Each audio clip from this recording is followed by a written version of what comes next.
Les pieds de mon fils Ambroise se présentaient comme ça. Avec l'appui du projet, on l'a plâtré. Ensuite, on lui a fait porter ses chaussures. C'est ça en image. Voici maintenant son nouvel état. Désormais, il se déplace sans difficulté. Dans notre communauté, quand un enfant naît handicapé, on trouve qu'il est dangereux pour la communauté et qu'il faut l'éliminer. On me harcelait dans tous les villages d'éliminer cet enfant, qu'on ne devrait pas le garder dans la communauté. Je leur ai dit que je ne le ferai pas.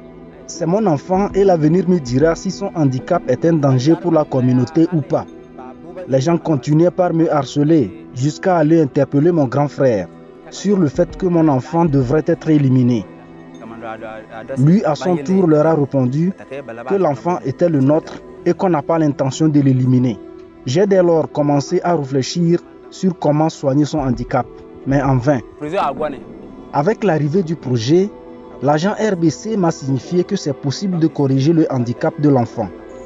On est donc allé à Djarpanga pour l'identification du handicap. Là, on nous a confirmé qu'on pouvait résoudre son problème. 3 semaines après, on nous a demandé de l'envoyer à Sokodé. Nous sommes allés et nous y avions passé 2 mois et demi pour le traitement.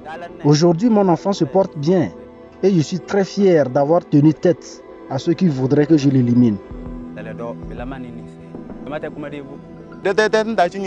Dans cette communauté, dès qu'un enfant naît et qu'il est handicapé, on décide de l'éliminer tout simplement.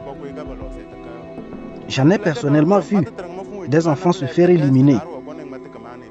Et puisque j'étais aussi naïf sur la question, je n'avais rien fait.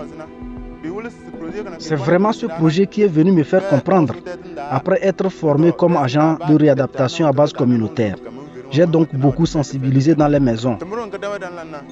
Beaucoup ont compris, mais d'autres sont encore réticents. Mais avec nos efforts grâce au projet, notre localité Nabou comprend que handicapés ou pas, on est tous humains. Les gens se moquaient de moi et ils disaient de tuer l'enfant et jeter. Depuis que nous sommes sortis de l'hôpital, ceux qui disaient qu'il faut jeter l'enfant, aujourd'hui, ils ont honte de m'approcher. Ils sont étonnés et surpris de voir l'enfant marcher. Je souhaite qu'il aille à l'école et devenir médecin.